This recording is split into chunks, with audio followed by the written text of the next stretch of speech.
Steve Harvey was halfway through what seemed like a normal Family Feud episode when a contestant mentioned she'd recently discovered she had a twin sister through a DNA test.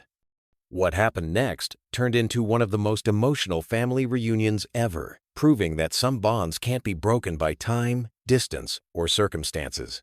It was a Thursday afternoon in April 2024, and the Family Feud studio in Atlanta was buzzing with its usual energy. Steve walked out in a sharp burgundy suit with black lapels, his confidence and warmth immediately filling the space. The two competing families, the Parkers from Indianapolis and the Washingtons from Birmingham, were ready to play, but nobody knew that something extraordinary was about to unfold. Rachel Parker stood at the center of her family's lineup, a 40-year-old financial advisor with auburn hair and green eyes that sparkled with intelligence and warmth. Beside her stood her husband Tom, their two teenagers Emma and Josh, and Rachel's best friend since childhood, Monica. They were a close-knit group, all wearing matching navy blue team shirts and radiating excitement. "Welcome, Parker family," Steve called out with his signature enthusiasm. "Rachel, tell me about this beautiful family of yours." Rachel smiled, her voice carrying a slight nervous tremor that would soon make perfect sense. "Hi, Steve. This is my amazing husband, Tom. We've been married 18 years. These are our kids, Emma, who's 16, and Josh, who's 14.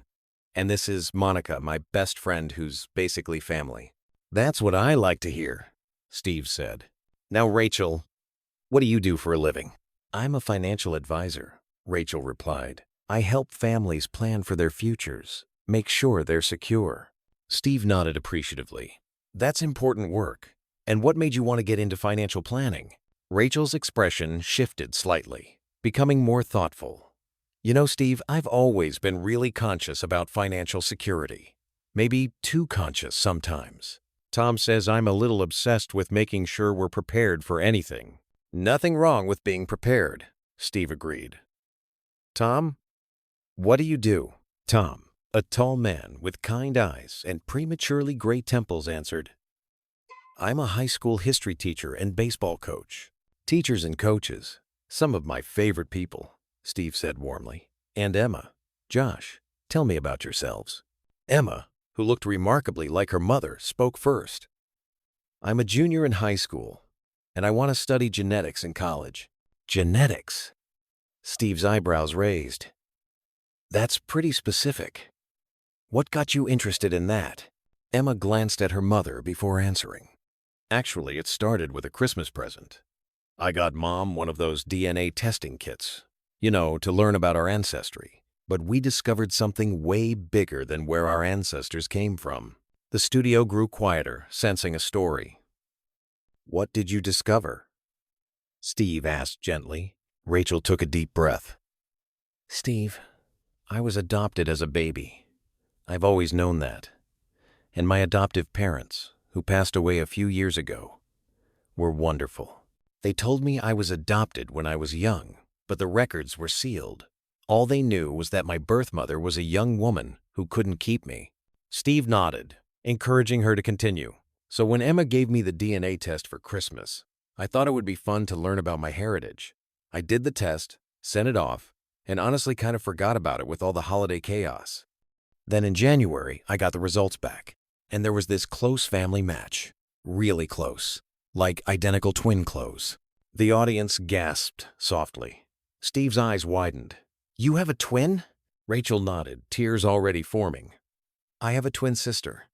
For 40 years, I've walked around feeling like something was missing, like part of me was somewhere else, and I thought I was being dramatic, but it was real. I have a sister named Rebecca." "Hold on now," Steve said, clearly moved. "You didn't know you had a twin? Your adoptive parents never told you?" "They didn't know," Rachel explained. "The adoption agency never told them. Rebecca and I have been piecing together the story over the past 3 months. We were supposed to be adopted together. Our birth mother specifically requested that we stay together, but the agency separated us without telling her." Emma jumped in. "I'm the one who messaged Rebecca first when I saw the match. I couldn't believe it. I was looking at this woman's profile picture, and it was like looking at Mom with different hair. Same eyes, same smile, even the same little crease they get on their forehead when they're concentrating. "You've been in contact for 3 months?" Steve asked. Rachel nodded, wiping her eyes. 3 months of phone calls, video chats, texting constantly. We've shared 40 years of life in 3 months. Baby pictures, wedding photos, stories about our kids. It's been overwhelming and wonderful and strange all at once. "Tell me about Rebecca," Steve prompted. "What's she like?" Rachel's face lit up through her tears. "She's amazing. She lives in Chicago, only 3 hours away from me. Can you believe that? 40 years, and we were only 3 hours apart. She owns an accounting firm, NGN. We both ended up in financial careers, which is weird, right? She's divorced, has a 13-year-old daughter named Lily, who looks so much like Emma, it's scary." Monica, the best friend, spoke up. "Steve, can I say something? I've known Rachel since we were 7 years old. She's always had this thing where she'd set 2 of everything at sleepovers. 2 pillows on her side of the bed, 2 cups at the table. She'd say she didn't know why. It just felt right. Now we know." Steve was visibly affected. "That gives me chills. So when are you meeting Rebecca in person?" Rachel smiled shakily. "Actually, the plan was to meet next week. She's driving down to Indianapolis, and we're going to spend the weekend together. I'm terrified and excited, and I can't wait to hug her." Steve got that look that regular viewers recognized, the look that meant something was about to happen. He glanced toward the producers, then back at Rachel with a growing smile. "Rachel," he said slowly, "what if I told you that you don't have to wait until next week?" Rachel's hands flew to her mouth. "Steve." "No." "Is she? Rebecca? Rebecca, come on out here." The studio doors opened, and a woman walked out who could have been Rachel's reflection. Same auburn hair, though styled differently. Same green eyes. Same way of walking. Same nervous habit of touching her necklace. Rebecca was wearing a burgundy blouse that accidentally matched Steve's suit, and jeans that showed she'd dressed casually, not expecting to be on television. The twins stood frozen for a moment, staring at each other across the stage. Then, as if pulled by magnets, they rushed toward each other and collided in an embrace that had the entire studio in tears. They held each other, sobbing, touching each other's faces, pulling back to look, and then hugging again. "It's you," Rachel kept saying. "It's really you." "I can't believe it," Rebecca replied through her tears. "You're real. You're here." Steve stepped back, letting them have their moment. The audience was on their feet, applauding through their tears. Tom and the kids had abandoned their positions to join the embrace, and soon Rebecca was being welcomed into the family huddle. When they finally separated enough to breathe, Steve guided them to sit on the famous Family Feud steps. The formal game structure was completely forgotten. This was now about something far more important. "Rebecca," Steve said gently, "tell us your side of this story." Rebecca's voice was shaky but clear. "I grew up in Chicago with amazing adoptive parents. Like Rachel, I always knew I was adopted. But unlike her, I had this recurring dream my whole life about someone who looked like me, someone I was trying to find but couldn't reach. My parents used to tell me it was just my imagination." She continued, "I became kind of obsessed with financial security, too. My adoptive mom used to joke that I was the only kid who asked for a savings account for my 10th birthday. I think somehow, deep down, I knew there was instability at the beginning of my life, and I was trying to compensate." "Tell us about finding out about Rachel," Steve prompted. "It was January 15th, Rebecca said without hesitation. "I'll never forget the date. I was at work, and I got this message through the DNA site from someone named Emma Parker. The subject line said, 'I think you're my mom's twin sister.' I literally fell out of my chair." Emma blushed. "I didn't know how else to start that conversation." Rebecca reached over and squeezed Emma's hand. "It was perfect. I clicked on Rachel's profile and just stared. It was like looking at myself, but different. Same face, but different expressions. Same features, but a different life lived in them. What was that first phone call like? Steve asked. Both sisters laughed through their tears. 4 hours, they said in unison, then looked at each other in wonder at their synchronized response. 4 hours, Rachel confirmed. Tom finally had to remind me to eat dinner. We talked about everything and nothing. Our childhoods, our kids, our favorite foods, which are weirdly similar, by the way. We both hate olives, but love pickle juice. That's so specific, Steve exclaimed. Right? Rebecca laughed. And we both played clarinet in high school. Both quit after sophomore year. Both married at 22. Both had our first child at 24. The parallels are endless and kind of spooky. Steve turned to the audience. Now, folks, what you're witnessing here is something scientists call genetic mirroring. Even raised apart, identical twins often make similar life choices. But there's more to this story, isn't there? Rachel nodded. We've been trying to piece together our birth mother's story. The adoption records are still mostly sealed, but Rebecca hired a private investigator who specializes in adoption cases. What did you find out? Steve asked. Rebecca's expression grew tender. Her name was Linda Morrison.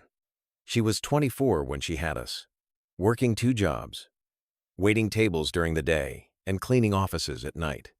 She wasn't a teenager who didn't know what she was doing. She was a grown woman, trying her best in an impossible situation. Rachel picked up the story. The investigator found records showing she'd inquired about assistance programs, tried to find daycare she could afford for twins. She spent 2 months trying every option before making the hardest decision of her life. And the adoption agency? Steve asked. Both sisters' expressions hardened slightly. They promised her we'd be kept together, Rebecca said. She specifically chose them because they said they specialized in keeping siblings together. But then they told her a family backed out of taking both of us, and it would be better for us to be adopted quickly by separate families than to wait for someone who could take twins. That wasn't true? Steve asked, though we could already see the answer on their faces. No, Rachel said quietly. The investigator found internal memos. They had a family willing to take both of us, but the agency got double the fees for 2 separate adoptions. They lied to her. They lied to our birth mother and separated us for money. The audience made sounds of outrage. Steve shook his head in disgust. That's criminal. That's absolutely criminal. The agency closed in 1992, Rebecca added, but not before separating dozens of other siblings. There's actually a class action lawsuit now. But here's the thing, Rachel said, her voice growing stronger. We can be angry about what happened, and we are. But we're not going to let it define us. We found each other. That's what matters. Steve nodded. That's a beautiful attitude. Now, have you found your birth mother? The sisters exchanged a look that made Steve's heart sink. She passed away, Rebecca said softly. 12 years ago. Breast cancer. I'm so sorry, Steve said sincerely. But, Rachel added, the investigator found something else. She found Linda's sister, our aunt. Her name is Diane, and she's been looking for us too. What? Steve leaned forward. Rebecca pulled out her phone. She sent us this letter through the investigator. Can I read it? Steve nodded, and Rebecca began reading, her voice trembling. Dear Rachel and Rebecca, I've been searching for you for 40 years. Your mother was my little sister, my best friend, and losing you broke her heart in ways that never fully healed. She talked about you every single day until the day she died. She celebrated your birthday every year with a cake and 2 candles. She kept a journal writing letters to you both, hoping someday you'd read them. Linda never forgave herself for trusting the agency. When she found out they'd separated you, she tried everything to find you, but the sealed records made it impossible. She became an advocate for adoption reform and helped change the laws in Illinois to prevent what happened to you from happening to other siblings. I have boxes of things she saved for you. The blankets you were wrapped in at the hospital. The only photo she had of you together, taken minutes after birth. And 39 years of birthday letters. She never stopped loving you. She never stopped hoping you'd find each other. I'm 71 now, and finding you feels like a miracle. If you're willing, I'd love to meet you and share your mother's story. She was so much more than a woman who had to give up her babies. She was brave and kind and spent her life helping other single mothers navigate the system that failed her. All my love, Aunt Diane. There wasn't a dry eye in the studio. Steve had to turn away for a moment to compose himself. The sisters were holding each other, sobbing. The Parker family had surrounded them in a protective embrace. She never stopped loving us, Rachel whispered. 39 years of letters, Rebecca added. She wrote to us for 39 years. Steve finally found his voice. I've done this show for a lot of years, and this is one of the most powerful stories we've ever had. The love in this story, from your birth mother who never forgot you, from your adoptive parents who raised you, from each other even before you knew each other existed, it's overwhelming. He turned to Emma. Emma, you started all this with a Christmas present. How does it feel to have given your mom her twin sister? Emma was crying too. It's the best thing I've ever done. Mom's always been amazing, but there was always this tiny sadness in her, like something was missing. Now it's gone. She's complete. Josh spoke up for the first time. And I have an aunt now, and a cousin. Lily and I have been FaceTiming, and she's really cool. She plays soccer like me. Steve smiled at the teenagers bonding already. Rebecca, tell us about your daughter. Rebecca wiped her eyes. Lily's 13, and she's been over the moon about this. She's an only child, and suddenly, she has cousins. She's actually in the car in the parking lot with my best friend. I didn't want to assume I'd be on TV, so I told her to wait. Bring her in, Steve said immediately. Bring her in right now. This is a family reunion, and family needs to be here. A few minutes later, a young girl who looked remarkably like Emma at that age came running onto the stage. She went straight to Rebecca, then shyly approached Rachel. Hi, Aunt Rachel, she said softly. Rachel opened her arms. Come here, sweetheart. The hug between aunt and niece set off another round of tears. Emma and Josh immediately pulled their cousin into their group, and suddenly the teenagers were chattering about school and sports and video games as if they'd known each other forever. Look at that, Steve said to the audience. 3 months ago, these kids didn't know each other existed. Now, they're family. That's the power of love, folks. That's what family really means. Tom, who had been quietly supportive throughout, spoke up. Steve, can I say something? When Rachel first told me about finding Rebecca, I was worried. What if they didn't get along? What if it was awkward? But from their very first conversation, it was like they'd known each other forever. Rebecca fits into our family, like she was always meant to be there. Because she was, Monica added. She was always meant to be there. Steve turned to the twins. So what happens now? How do you make up for 40 lost years? Rachel and Rebecca looked at each other and smiled. We don't try to make up for them, Rachel said. We can't get that time back. But we have now. We have the rest of our lives. We're already planning everything, Rebecca added. Joint family vacations, holidays together, Sunday dinners. Our kids are demanding cousin sleepovers every weekend. And Aunt Diane? Steve asked. We're meeting her next month, Rachel said. She's bringing all of our birth mother's things. The letters, the photos, everything. It's going to be emotional. But we need to know her story. We need to know where we came from. Steve made a decision. You know what? We're going to help with that. Family Feud is going to fly Diane here, put her up in a hotel, and make sure you have a beautiful place to meet and share those memories. No cameras, no pressure, just family connecting with family. The sisters were overwhelmed.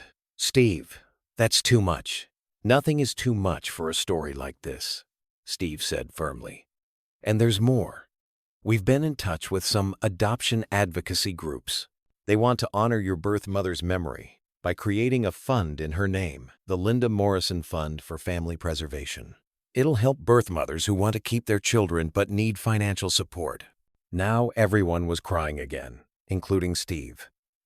The beauty of turning pain into purpose, of honoring a woman who'd made an impossible choice 40 years ago, was almost too much to bear. She would love that, Rebecca whispered. She would love that her story could help other mothers keep their babies. As the show continued, the formal game was abandoned entirely. Instead, it became a celebration of family, of connections that can't be broken by time or circumstance. The Washington family graciously ceded the stage, deeply moved by what they'd witnessed. Steve asked more questions, learning about the sisters' parallel lives. They discovered more similarities.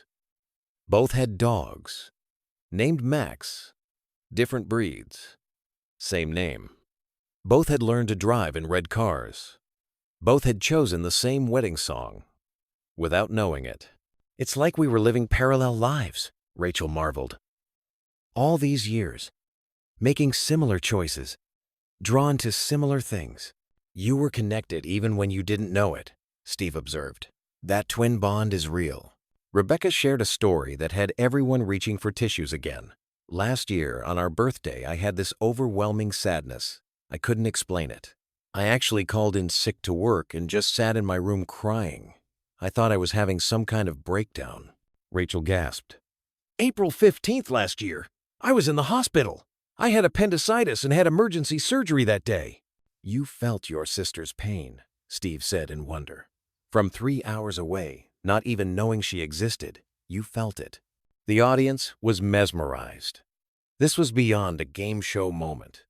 This was a testament to human connection, to bonds that transcend physical separation. Tom shared his perspective. When Rachel first found out, she was afraid to hope. She'd say, "What if she doesn't want to know me? What if we don't have anything in common?" But I knew that anyone related to Rachel would be just as wonderful as she is.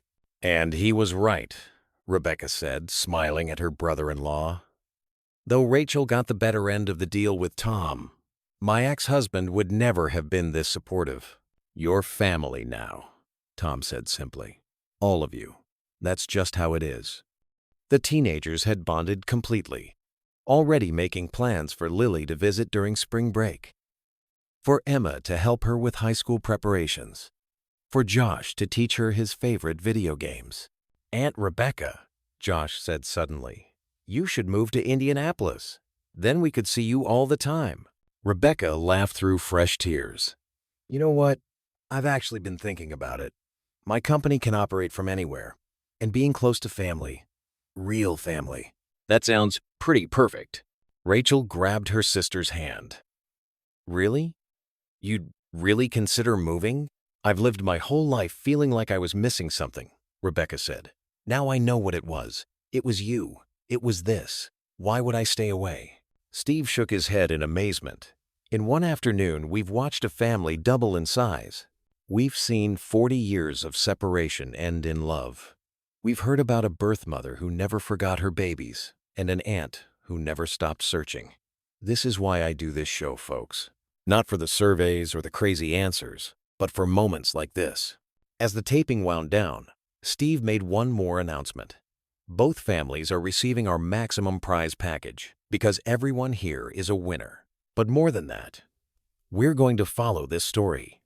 When you meet Aunt Diane, when you read those letters from your birth mother, when Rebecca moves to Indianapolis, NM, we want to share those moments with our audience. Your story is going to help heal other families separated by circumstance. The sisters stood together, arms around each other, their children clustered around them. They looked complete, like a picture that had been torn in half and finally taped back together. The edges might show the years of separation, but the image was whole again. Can we say something to other twins or siblings who might be separated? Rachel asked. Steve nodded. Please do. Rebecca spoke first. Don't give up. We live in an age of DNA tests and digital connections. If you're looking for family, keep looking. They might be closer than you think. Rachel added, and if you're adopted and you feel like something's missing, trust that feeling. It doesn't mean you don't love your adoptive family. It just means there might be more family out there to love. And to birth mothers, Rebecca continued, her voice thick with emotion, who had to make impossible choices. Your children understand. We understand. Love sometimes means letting go, and that kind of love is the strongest love there is. The studio erupted in applause one final time as the families left the stage together, because they were one family now. Steve stood alone for a moment, visibly moved by what he'd witnessed. Ladies and gentlemen, he said to the audience, what we saw today was a miracle 40 years in the making. Two sisters, separated as babies, raised in different homes, but connected by something stronger than distance or time. They found each other because a 16-year-old girl named Emma wanted to give her mom a Christmas present. They found each other because love always finds a way. He continued, their birth mother, Linda Morrison, made an impossible choice 40 years ago. She trusted a system that betrayed her, but her love never wavered. She wrote letters for 39 years to daughters she couldn't find. And now, even though she's gone, her love lives on in these two remarkable women and their children. The lights dimmed on the Family Feud stage, but the light in the Parker Mitchell family had just begun to shine. In the parking lot, the two families stood together, making plans, exchanging phone numbers, taking countless photos. Rebecca's friend agreed to drive her car back to Chicago so Rebecca could ride with Rachel's family to Indianapolis, starting their life as sisters right away. As they pulled away from the studio, Rachel and Rebecca sat together in the back seat, holding hands, occasionally looking at each other and laughing in wonder. 40 years of separation had ended with a DNA test, a brave teenager's message, and a game show host wise enough to know when to stop playing games and start celebrating miracles. Behind them, in a box in Rebecca's car, sat a photo she'd brought just in case, a picture of herself as a baby, the only one her adoptive parents had from before they got her. It showed a tiny infant with a hospital bracelet that read Baby B. Morrison. Tonight she'd show Rachel, and they'd wonder if somewhere there was a matching photo labeled Baby A. But it didn't matter anymore which twin was A and which was B. They were Rachel and Rebecca, sisters who'd found their way back to each other across 40 years and 300 miles. They were proof that families separated by circumstance and bureaucracy could still find their way home. They were the answer to their birth mother's 39 years of prayers. And as their convoy of cars headed toward Indianapolis, toward the future they'd build together, both sisters felt it, the filling of a space they'd carried empty for 4 decades, the completion of a circle that should never have been broken. They were twins. They were sisters. They were family. And they were finally, completely, joyfully whole. The next morning, Rebecca woke up in Rachel's guest room, soon to be just Rebecca's room, and for the first time in 40 years, didn't feel like something was missing. Down the hall, Rachel was already awake, making coffee for 2, a habit she'd started without realizing 3 months ago when she first learned she had a twin. They met in the kitchen, and without words, embraced again, still hardly believing it was real. Today, they'd start the process of weaving their lives together. Rebecca would look at houses in the neighborhood. The kids would go to school and tell everyone about their new cousin and aunt. Life would begin to settle into a new normal that included all of them. But first, they'd sit at Rachel's kitchen table, drink coffee, and talk.